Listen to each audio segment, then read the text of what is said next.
여러분 반갑습니다. 최기영입니다. 이번에 여러분께 소개해 드릴 책은 오늘부터 줄이기로 했다 라는 책입니다. 지은이는 김진영 님이시고 도서출판 민리에서 출판되었습니다. 제목은 오늘부터 줄이기로 했다이고 그 위에 부제로 조그맣게 이렇게 쓰여 있습니다. 덜 사고, 덜 먹고, 더 많이 움직이기. 저는 이 말이 가슴에 와닿더라고요. 제가 평소에 딱 지향하는 생활 모토이거든요. 100% 실천하고 살기는 힘들겠지만 대체로 이런 마음가짐으로 생활하자 이런 주의인데 이 문구가 있으니까 저는 왠지 굉장히 반갑더라고요. 이 책을 쓰신 저자분이 현직 의사이신데 의사분들이 건강에 관련된 책을 많이 쓰시잖아요. 그런 책들 중에는 전문 용어가 많아서 다소 내용이 어려운 부분도 없지 않은데 이 책은 전문 용어가 아주 없는 것은 아니지만 누구나 다 이해할 수 있을 정도로 쉽고 재미있게 풀어주셔서 정말 재미있게 읽었고 건강 상식도 많이 얻었습니다. 제목이 오늘부터 줄이기로 했다라서 미니멀리즘에 관한 책이 아닌가, 어떤 물건들을 버리고 비우는 그런 내용이 아닌가 했는데 목차를 보니까 10가지 줄이기에 대한 내용입니다. 10가지가 무엇인지 알려드리면 1. 음식 줄이기 2. 약 줄이기 3. 환경 오염 줄이기 4. 지출 줄이기 5. 사교육 줄이기 6. 부동산 투자 줄이기 7. 불안감 줄이기 8. 스트레스 줄이기 9. 나쁜 습관 줄이기 10. 행복에 대한 기대치 줄이기. 이렇게 10가지인데 제가 생각하기에 이런 것들을 줄여서 한마디로 건강하게 행복하게 잘 살자 이런 메시지를 전달하시려고 한 것 같습니다. 이 중에서 저는 6가지 정도 간추려서 여러분들께 지금부터 읽어드리겠습니다. 사람들은 흔히 먹기 위해 사는지 살기 위해 먹는지를 묻곤 한다. 선사시대나 과거에는 살기 위해 먹어야만 했다. 주로 나무 뿌리나 운이 좋으면 과일을 먹을 수 있었을 테고 가끔씩 사냥에 성공하면 고기를 먹었을 것이다. 그리고 또 다음 날에는 굶을 수가 있으니 먹을 수 있을 때 한꺼번에 많이 먹었을 것이다. 농업시대에는 지속적으로 음식을 공급받을 수가 있었지만 힘든 노동을 해야 했고 가뭄이나 태풍에 농작물이 피해를 입기도 했을 것이다. 과거에는 대부분 사람들의 소원이 음식을 실컷 먹는 것이었다. 요즘처럼 먹을 것이 넘쳐나는 시대에는 이해하기 힘든 일이다. 언젠가 미국에 갔을 때 식당에서 주문한 1인분 식사의 양이 우리나라의 2인분과 비슷했던 것에 놀란 기억이 있다. 거리에 비만으로 보이는 사람들이 많은 게 전혀 이상하지 않았다. 현재 미국에서는 그 어떤 사회적 문제만큼이나 비만이 심각한 문제가 된 지 오래다. 만병의 근원인 비만은 개인적인 문제를 넘어 사회 모두가 해결해야 하는 문제이다. 야채나 생선을 구입해 요리해서 먹기보다는 패스트푸드가 훨씬 간편하고 싸고 양도 많다. 레스토랑이나 편의점에서 파는 음식은 기본적으로 맛이 있어야 한다. 대부분의 사람들이 맛있다고 느끼는 음식은 주로 지방과 설탕이 많이 들어간 것들이다. 탄수화물과 단백질은 1g당 4kcal의 에너지를 발생시키고 지방은 1g당 9kcal의 에너지를 발생시킨다. 햄버거 한 개의 칼로리는 400에서 500kcal 이상이고 세트 메뉴를 먹으면 1000kcal에 육박한다. 저녁에는 보통 다른 것들도 곁들이는 경우가 많으니 2000에서 3000kcal는 좋게 될 것이다. 일반 성인의 하루 기초 대사량은 약 1400에서 1500kcal이다. 70kg의 성인이 1시간을 걸으면 300kcal보다 조금 적은 정도의 에너지를 소모한다. 앉아서 일을 하고 차량을 운전하는 데 쓰는 에너지는 이것보다 훨씬 적을 것이다. 질량 보존의 법칙처럼 결국은 항상 쓰는 에너지보다 먹는 칼로리가 많게 된다. 문제는 당의 경우 과량 섭취 시에 남는 에너지가 간으로 가서 당분이 지방으로 변해 지방간이 되고 내장 지방이 쌓이고 근육이나 장기에 이소지방이 쌓이게 만든다는 점이다. 지방은 당연히 온몸 구석구석에 쌓인다. 현대인들의 먹는 속도는 점점 더 빨라지고 참을성은 점점 사라지고 있다. 먹는 양을 갑자기 줄이기는 어렵다. 지금부터라도 조금씩 먹기 위해 살기보다 살기 위해 적게 먹는 습관을 길러보면 어떨까? 우리가 느끼는 맛은 크게 단맛, 짠맛, 신맛, 쓴맛이다. 단맛이 혀의 가장 앞부분에 위치하고 있기 때문에 제일 먼저 느끼게 되는데 미각을 잃은 사람들을 보면 단맛을 가장 먼저 잃어버리고 돌아올 때도 가장 늦게 돌아온다. 단 음식은 칼로리가 높아서 에너지를 축적하기가 쉽다. 설탕을 많이 먹으면 남은 에너지가 지방으로 축적이 되고 이는 중심 비만, 지질 이상, 고혈압, 인슐린 저항성, 고혈당과 같은 대사증후군의 원인이 된다. 대사증후군은 당뇨, 심혈관 질환, 뇌혈관 질환을 쉽게 일으킬 수 있기 때문에 현대인의 건강에 치명적이다. 요즘에는 사계절 내내 신선한 과일을 먹을 수 있는데 갈수록 당도도 높고 크기도 커진다. 사람들은 흔히 과일에서 만들어진 당은 몸에 좋다고 생각하지만 과일에서 나오는 당도 똑같은 당이다. 아이스크림이나 과자의 맛을 한번 본 어린아이들이 어떻게 해서든지 더 먹으려고 떼를 쓰고 우는 것을 많이 경험했을 것이다. 단맛에 길들여지면 끊기 어려운 이유가 여기에 있다. 적당량의 초콜릿이나 사탕은 스트레스도 줄여주고 기분을 좋게 만들어줄 수 있다. 단맛에 대한 중독을 피하려면 평소 스트레스를 줄이고 마음의 평정을 유지하는 것이 좋다. 현대인들은 스트레스와 싸우거나 도망가기가 어려워서 스트레스를 일시적인 기쁨으로 바꾸는데 익숙해져 있다.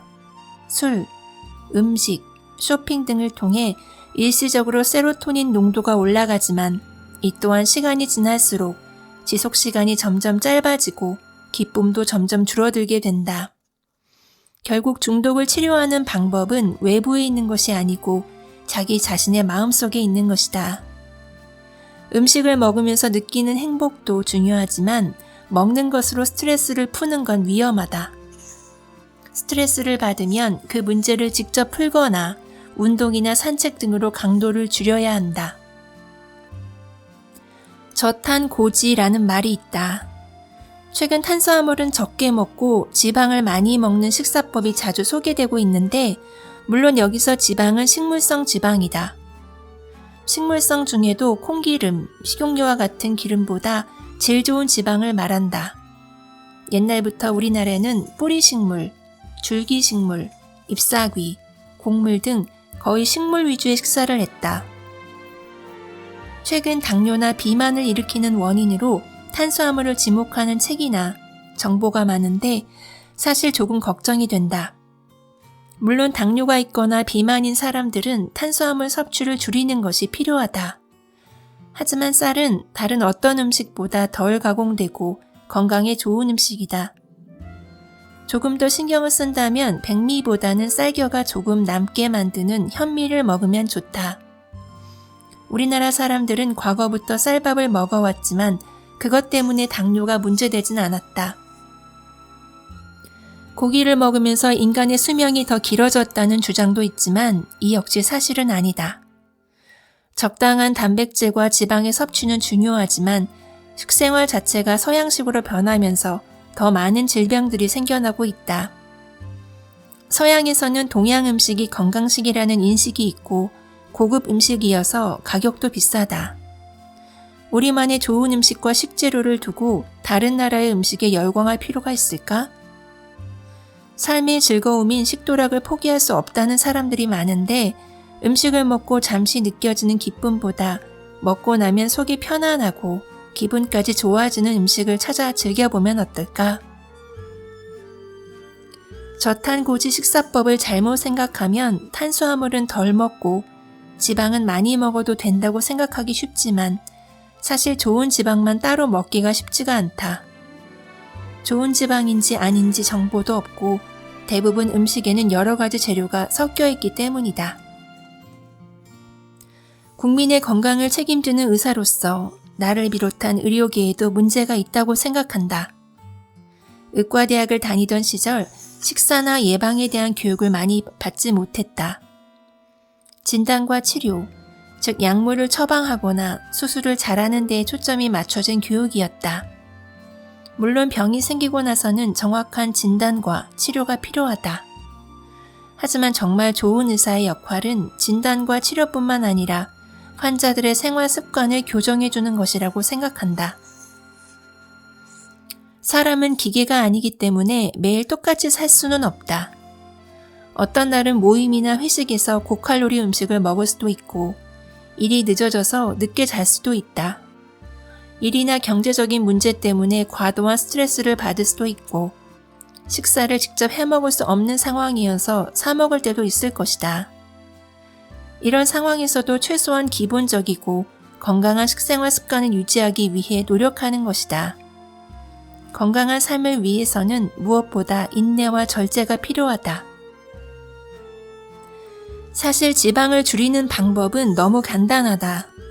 우리는 이미 두부, 된장, 각종 김치, 비빔밥, 쌈을 싸먹는 문화 등 너무나 좋은 음식들을 알고 있고 먹어왔다. 비싼 레스토랑에서 스테이크, 초밥, 뷔페를 먹는 것보다 집에서 먹는 단출한 음식이 건강에는 훨씬 이롭다. 좋은 음식, 건강한 음식은 멀리 있지 않다. 최근 탄수화물의 과도한 제한을 권유하는 책이나 이론들이 많은데 탄수화물 중에서도 가공된 국수, 스파게티, 빵과 같은 것이 안 좋다는 말이다. 미국에서는 현재 비만과 관련된 당뇨, 고혈압, 심혈관 질환 등으로 해마다 지출되는 의료비가 우리나라의 1년 예산과 비슷할 정도라고 한다. 풍요 속의 빈곤이라는 말처럼 많은 사람들이 풍요로운 생활 속에서 감당할 수 없는 의료비로 고통을 받고 있다. 미국에서 패스트푸드는 싸고 쉽게 먹을 수 있지만 아이러니하게도 그로 인해 생긴 병을 치료하는 데는 천문학적인 비용이 든다. 미국에서도 많은 학자들이 음식 문화를 바꿔야 한다고 주장하고 있다. 그들이 바꾸고자 하는 것은 결국 식물성 음식을 섭취하자는 것이다. TV나 각종 매체에서는 수많은 건강 비법들을 쏟아내고 저마다 어떤 음식은 어디에 좋고 어떤 음식은 피하는 게 좋다고 강변한다. 물론 자신의 질환에 따라서 피해야 할 음식은 존재한다. 다만 질환이 생기기 전에는 대체로 덜 먹고 질적으로 좋은 음식을 먹는 것이 기본이다. 여기서 말하는 질적으로 좋은 음식은 고가의 음식이 아닌 식물성 음식이다. 음식의 양을 처음부터 줄이기는 힘들기 때문에 오이나 토마토 같은 칼로리가 낮은 채소나 과일을 수시로 먹는 것으로부터 시작하길 권한다. 야채를 천천히 꼭꼭 씹으면 아삭아삭한 식감과 고유한 단맛에 빠지게 된다. 초식동물처럼 온순한 성격을 갖게 되는 건 덤이다. 식탐은 본능이지만 인간의 이성으로 얼마든지 이겨낼 수 있다. 식탐이라는 기본적인 욕구를 절제할 수 있는 능력이 있다면 육아, 투자, 건강 등 다른 모든 삶에서도 원하는 목적을 달성할 수 있지 않을까? 질병을 이겨내려면 무엇보다 면역력을 길러야 한다. 뻔한 말이지만 면역력을 기르려면 잘 자고, 잘 먹고, 적당한 운동을 해야 한다. 현대의 질병들은 대부분 만성적인 경우가 많은데 만성적이라는 말은 흔히 병이 3개월 이상 지속되는 경우를 말한다. 만성적인 질환으로는 당뇨병, 고혈압, 면역질환, 고지혈증, 심혈관 질환, 암과 같은 병들을 생각할 수 있는데 이러한 병들의 원인으로는 과도한 스트레스, 운동 부족, 식생활의 변화, 수면 부족 등을 꼽는다. 넘쳐나는 음식, 편리한 생활, 쾌적한 주거 환경 등 살기는 더욱 좋아졌지만 극단적으로 너무 편해지고 음식이 넘쳐나서 질병이 생긴다고 해도 과언이 아니다. 내가 생각하는 좋은 음식의 재료는 자연적인 경작과 사육을 통해 얻어지는 것이다. 그렇다면 좋은 음식은 어떻게 만들어야 할까? 천연 재료를 바로 먹으면 더할 나위 없이 좋겠지만 우리는 음식의 풍미를 높이기 위해서 각종 식재료와 조미료를 사용한다. 아무래도 좋은 음식은 가공이 덜 되고 덜 굽고 조미료를 덜 넣은 음식일 것이다. 어떤 음식이 좋고 어떤 음식은 독이라는 말보다 되도록이면 야채를 많이 먹을 것을 권유한다. 예를 들면 입맛이 가장 좋은 저녁 식사 전에 오이 한 개를 미리 먹거나 토마토를 미리 먹는 것이다. 이러한 채소들은 칼로리가 낮고 섬유질이 많아 장에도 좋고 당과 지방에 대한 생각도 줄일 수 있다. 또 식사를 할 때는 밥을 먹는 속도를 최대한 늦추고 음식을 골고루 꼭꼭 씹어서 먹는 방법을 추천한다. 좋은 음식을 잘 먹는다고 끝은 아니다. 우리의 심장과 폐는 알아서 자율적으로 움직이지만 다른 신체 부위는 일부러 사용을 해야 한다.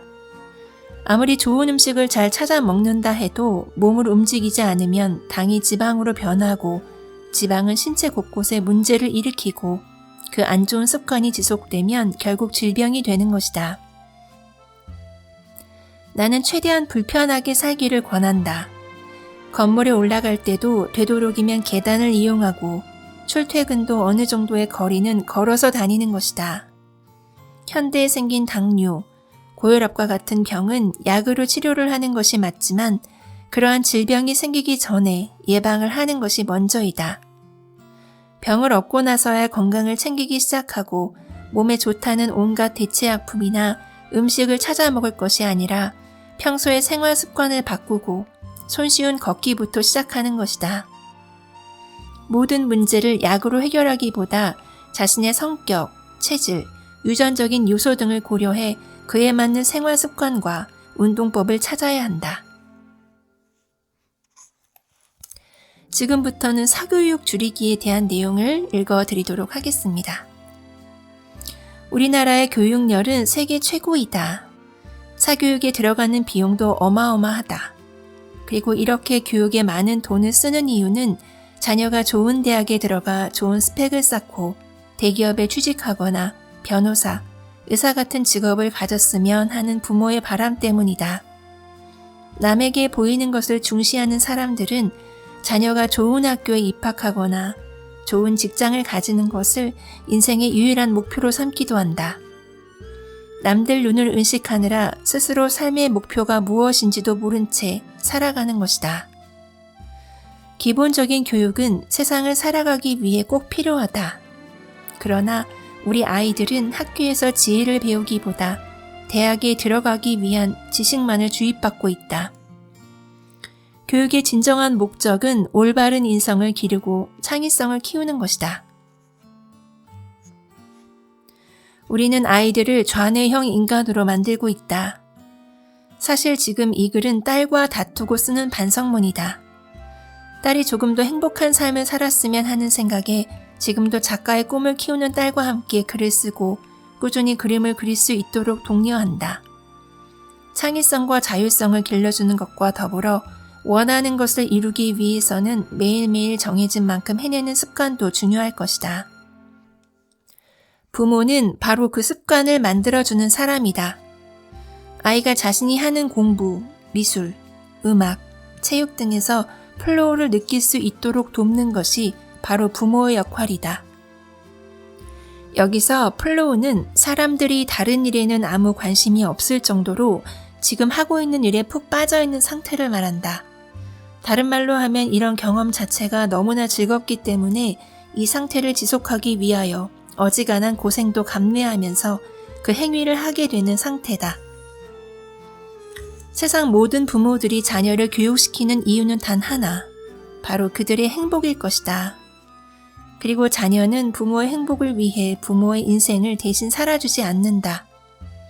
바로 지금부터 할 일은 자식에 대한 욕심을 조금 줄이고 자신의 삶을 사는 것이 아닐까? 자식에게는 그들만의 인생이 있다. 부모는 노파심에 내 아이가 공부를 더 잘했으면, 좋은 대학에 들어갔으면, 좋은 직장에 들어가서 좋은 배우자를 만났으면 하고 바라지만 기대치가 너무 높다 보면 사소한 일에도 화를 내게 되고 자식을 다그치게 된다. 어느 정도의 규칙과 질서를 가지고 아이들을 훈육하는 일은 반드시 필요하다. 그러나 지나친 욕심은 아이와 부모 모두의 삶을 피폐하게 만든다. 창의성과 행복의 관계에 대해 지속적으로 연구해온 미하이 칙센트미하이는 창의적인 사람의 3가지 요건으로 전문 지식과 창의적 사고, 몰입을 강조한다. 부모가 자식을 교육시키는 이유는 자신보다 더 행복하게 살기를 바라기 때문이다.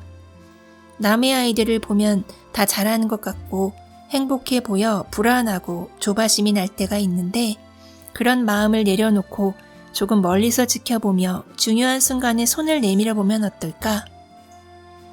교육은 점점 평준화되기 때문에 앞으로 부모의 역할은 더욱 중요해질 것이다. 부모의 헌신으로 아이의 재능을 발견하고 키워주는 것도 좋지만 지나친 압박과 너무 높은 기대는 아이를 힘들게 하고 모든 일에 흥미를 잃게 만들 수 있다.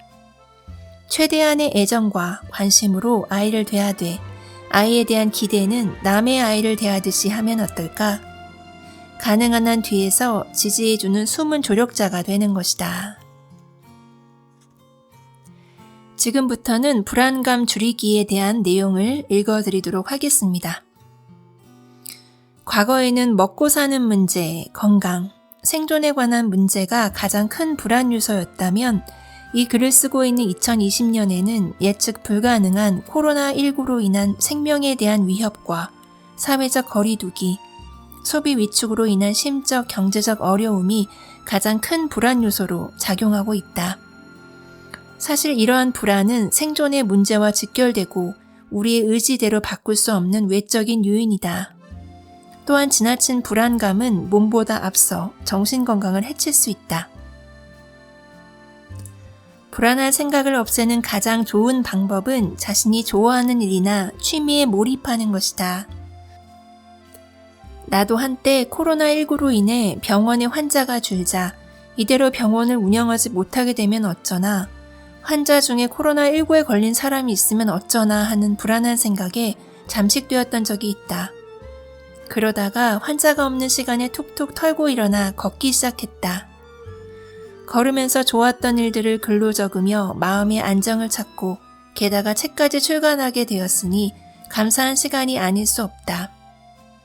지금은 병원에 환자가 없으면 없는 대로 아픈 사람이 없어서 다행이다 라고 생각하게 되었다. 외부로부터 오는 피할 수 없는 상황 때문에 불안할 때는 무엇보다 평정심을 유지하는 것이 중요하다. 경제적인 문제도 마찬가지다. 부자가 되고 싶은 욕망은 있는데 평소의 생활 습관이나 소비 습관은 엉망일 때 마음만 조급하고 불안감은 커진다. 제일 좋은 방법은 욕망을 줄이는 것이다. 평소 규칙적인 식생활과 운동으로 병을 이겨낼 수 있는 체력과 면역력, 마음가짐을 기르고 끊임없는 자기 개발을 통해 스스로의 가치를 높여 수입을 늘리는 한편 최대한 소비를 줄여 건강한 투자 습관까지 기른다면 어떤 바이러스나 어떤 경제적 문제가 닥쳐도 흔들림 없이 자신의 목표를 향해 갈 수 있을 것이다. 지금부터는 나쁜 습관 줄이기에 대한 내용을 읽어드리겠습니다. 어떤 성인군자도 공기가 없이는 3분도 살 수 없고 물 없이는 3일도 살 수 없으며 먹지 못하고는 한 달도 견디지 못한다.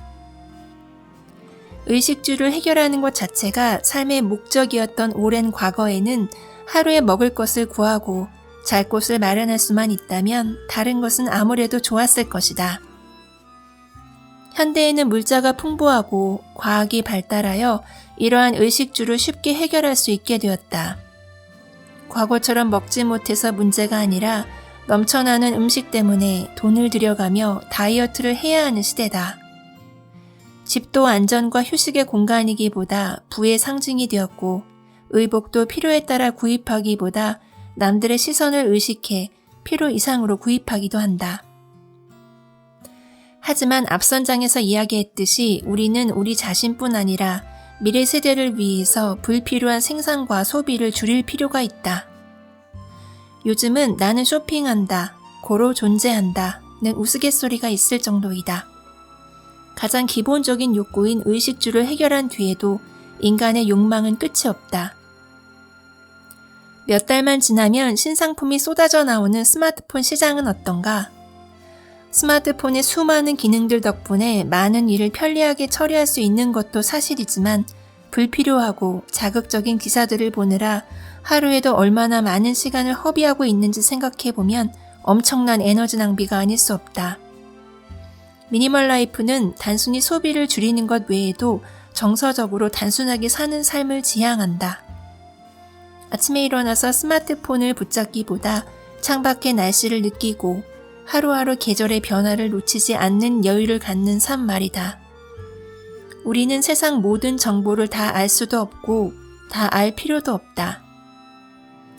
현재 내가 하는 일이 무엇인지 집중하고 내 삶의 목표와 의미를 찾는 데 집중해야 한다. 사람마다 미니멀 라이프의 기준은 다르지만 불필요한 욕구를 줄이고 자신에게 주어진 환경에서 최선을 다하는 삶이 바로 미니멀 라이프의 기본일 것이다. 다른 사람에게 보이는 자신의 모습에 신경 쓰기보다 스스로를 아끼고 성장시켜 내적인 만족감을 높이고 자신의 인생 좌표를 정확하고 선명하게 그릴 수 있다면 미니멀 라이프는 저절로 따라올 것이다. 요즘처럼 코로나19로 인해 사람들 간의 사회적 거리를 두는 시기에는 TV만큼 좋은 친구가 없다. 그러나 TV는 무료한 시간에 가장 좋은 친구가 될 수도 있지만 과하면 일상적인 생활에 지장을 초래하기도 한다. 특히 요즘 TV를 보다 보면 유명인이나 일부 의료인들이 예능 프로그램에 출연해 아무런 과학적 근거 없이 건강에 대한 정보를 마구 쏟아내는 경우를 많이 접하게 된다. 어떤 음식이 몸에 좋다고 한참 이야기하다가 농약이 검출되었다는 뉴스가 들리면 몸에서 농약 성분을 빼준다는 또 다른 음식으로 옮겨간다. TV는 책과 달리 우리에게 잠시도 생각할 여유를 주지 않는다. 저마다 시청률을 올리기 위해 자극적인 뉴스와 광고를 내보내는데 혈안이 되어 있기 때문이다. 요즘은 일 때문에 바쁜 부모들이 많아서 아이들 역시 많은 시간을 TV에 노출된 채 지내는 경우가 흔하다. 물론 교육적인 내용의 프로그램도 있지만 많은 경우 어른들이 보기에도 자극적이고 중독성 강한 내용의 프로그램들이 어떠한 거름망도 없이 아이들에게 도달하는 것이다. 많은 것을 직접 경험하고 느끼며 자라야 할 아이들이 TV 앞을 떠나지 못하는 모습을 보면 정말 안타깝다는 생각이 든다. 아무리 바쁘더라도 아이들의 오감을 발달시키기 위해서 TV 앞이 아닌 밖으로 함께 나가보면 어떨까? 나무도 만지고 나뭇잎도 줍고 때로는 비도 맞으면서 진짜 경험을 하게 하는 것이다. 휴대폰은 세상 모든 정보를 손안에서 만날 수 있는 현대인의 필수품이다. 우리는 화장실에 갈 때, 차 안에서 잠시 신호를 기다릴 때, 걷거나 심지어 누군가를 만나고 있을 때도 휴대폰에서 눈을 떼지 못한다. 우리는 잠시의 지루함도 참을 수가 없다.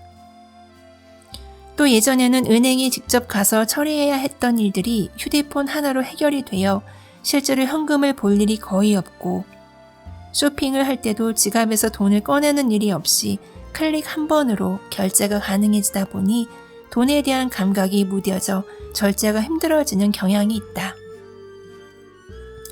투자의 경우도 과거에는 주식 증서를 사고 파는 일이 불편해서 신중하게 투자를 했었던 반면 최근에는 휴대폰 하나로 쉽게 사고 팔 수 있어 신중한 판단을 할 시간이 사라져버렸다.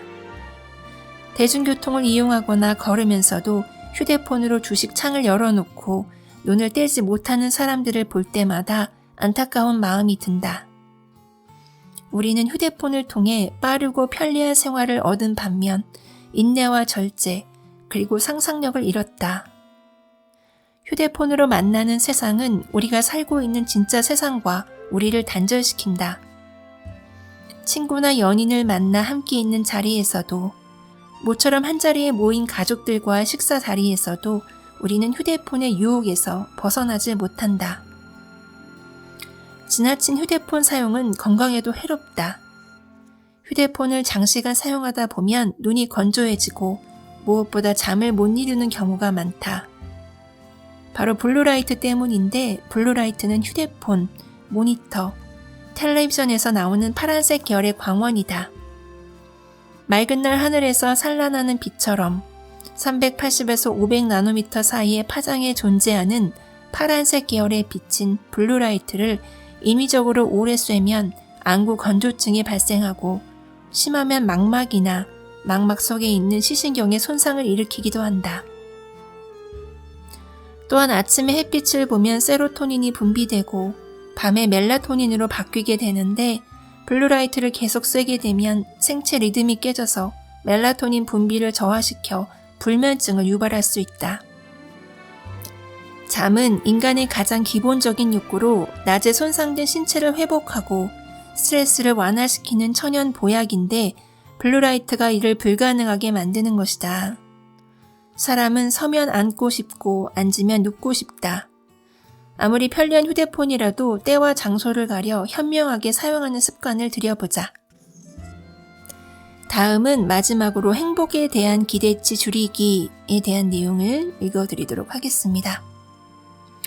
현대인들에게 행복이란 돈을 떼놓고는 생각할 수 없는 개념일 것이다. 돈은 행복에 있어서 필요 조건이지 충분 조건은 아니다.